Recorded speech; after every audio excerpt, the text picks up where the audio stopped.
as it prepares to, among other things this year, to contest the local government elections. Nomvula Mokonyane is the ANC's First Deputy Secretary-General. She talks to us on the phone this evening. Good evening to you, and thank you very much for your time. The ANC using these anniversary celebrations this past weekend as a moment of reflection, but also recommitting to address the governance failures. I don't need to revisit some of what you were told by the people of the Northwest Province, but I'm sure what they are eager to hear is your plan to fix the failing municipalities. The roads have been unable, you've not been able to drive on those, as the allegations went that the president even had to use a chopper at one point. Good afternoon, Koli, and good afternoon to the viewers of Newzroom, and thanks for inviting us.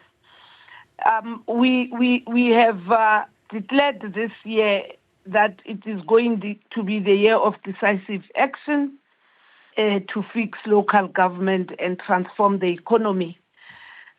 We have deliberately picked up the issue of local government because it is a very important sphere, not only for those that are in local government, but for all other spheres of government in the country, as well as for being able to make things happen. It is on those bases that last year we convened an assembly of councillors to then agree on the 10-point plan. And this year we are committing ourselves to the implementation of that plan, ensuring that things are sorted out.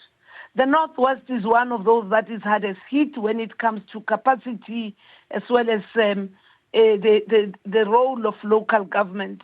That most of the municipalities here are found wanting, and it is on those bases that we deliberately did not only end in the big city of Rustenburg, but went to Moruleng, where we will be able to justify and show that there is a need to be urgent on doing things, and there's a need to deal with infrastructure development, irrespective of where in South Africa, but our people need to have a better living conditions. We did not go and listen. We went also carrying the news about the interventions that government is putting in place, such as the collaboration and working together between the provincial government and national government on the issues of roads, and bringing in the national agencies that are capable of doing that. We had also, you heard that in the statement, the president also went further to indicate the resources that are going to be put aside for the Northwest to deal with water infrastructure, as well as the reticulation of water, because it is a responsibility of local government to deal with water reticulation. We pronounced on that. The blocked housing projects, we came to the Northwest with an indication that it is our plan to unblock those blocked projects that Northwest has not been able to complete. And lastly, the issue of working together with traditional leadership, a very important sector in the life of the Northwest. They are commonly called Bengba Mu. Those are the people who are responsible for many communities, like the one we went to in Moruleng, that is actually under the leadership of Kosi Nyalala Pilan. We have interacted on the future of traditional leaders. And the other thing that is important, probably you'll know, in the past, the ANC never had a department called monitoring, evaluation, and accountability. We are moving beyond the issues of plans. We are now focusing on implementation, holding each other accountable, evaluating the work that we are doing. And these are some of the indicators of a renewed way of doing things. And hence, we are convinced that with all the challenges, we'll be able to improve in this year of decisive action to fix local government, to show real actions of changing local government and how it works. For people to relate to our conversation, Ms. Mokonyane, I think one of the matters you touched on, the issue of water, is of such key importance that the people of that very community, the very village that you were in, Moruleng, they were pensive, so to speak.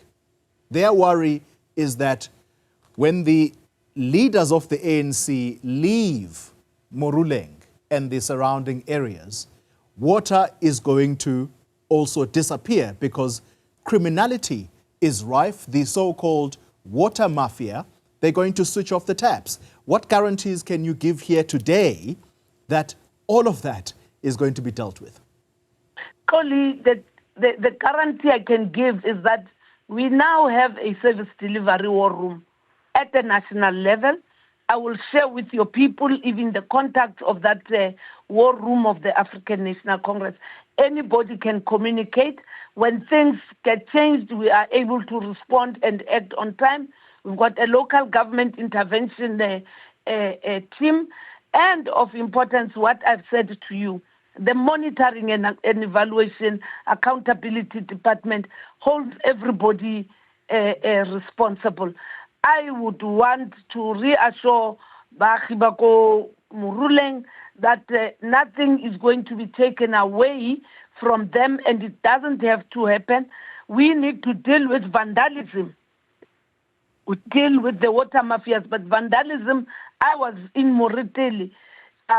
The infrastructure gets fixed, and in no few days' time, it gets damaged because the water mafias want to bring the water tanks.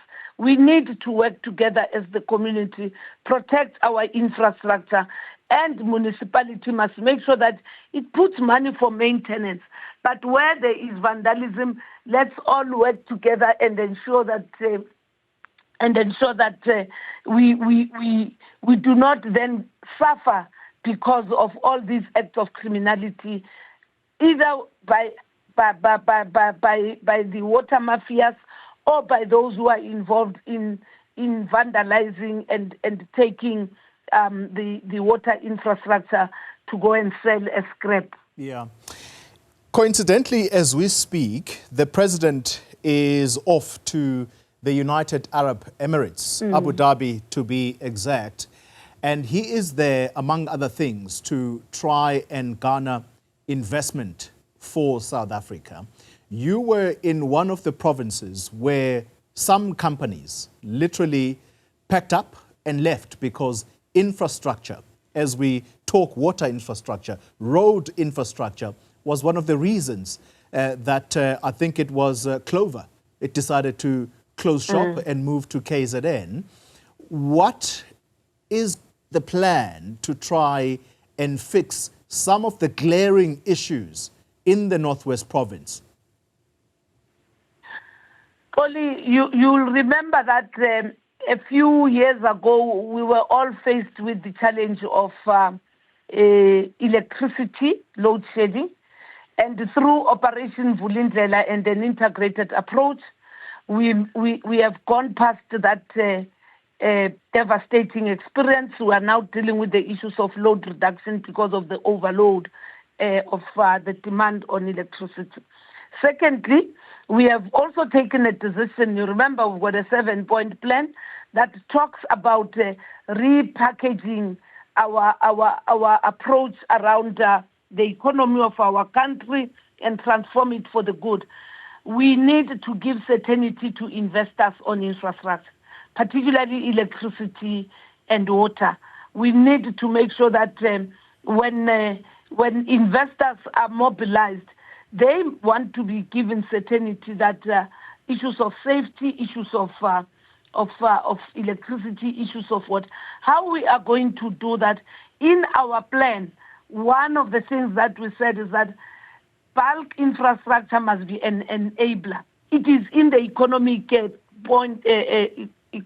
plan that bulk infrastructure must be an enabler, security must be an enabler, effective governance must be an enabler for investors to come in. But the main investors must be South Africans themselves. It must be through South Africans being supported by government to form partnership with the private sector and big business, just on issues of beneficiation here in the Northwest. The Northwest can't produce raw material that is not processed, but rather taken out of the Northwest, and hence also the roads get compromised because of the movement of trucks and so forth.